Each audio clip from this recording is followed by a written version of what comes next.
Inspeksyon ng ICI ang mga flood control project sa ilang binahang lugar sa Cebu.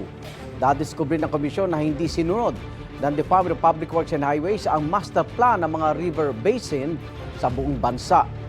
May unang balita si Luan May Rondina ng GMA Regional TV. Mahigit 2 linggo matapos maranasan ang malawakang baha sa iba't ibang lugar sa Cebu, nag-inspeksyon sa flood control projects sa mga binahang lugar ang ICI at mga opisyal sa DPWH.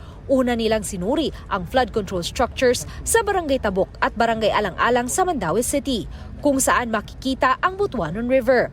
Ang Butuanon River, na isang major waterway sa syudad, ang umapaw, pumasok at sumira sa daan-daang bahay sa lungsod. Nagpunta rin sila sa Barangay Tamiao sa bayan ng Compostela, kung saan mahigit 20 ang nasawi matapos rumagasa ang mataas na lebel ng baha.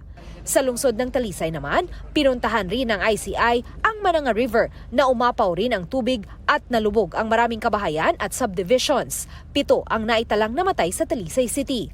Ayon kay Azurin, nakita nilang hindi sinunod ang master plan ng mga river basins sa buong bansa at mas nag-focus ang DPWH sa rebatement. Sinisiguro rin ng ICI na mapaayos agad ang mga nasirang flood control project at mapanagot ang nasa likod nito.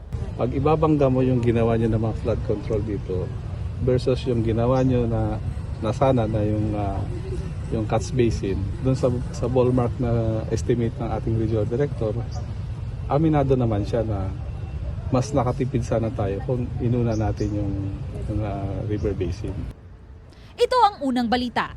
Luan Merondina ng GMA Regional TV para sa GMA Integrated News. Igan, mauna ka sa mga balita, mag-subscribe na sa GMA Integrated News sa YouTube para sa iba't ibang ulat sa ating bansa.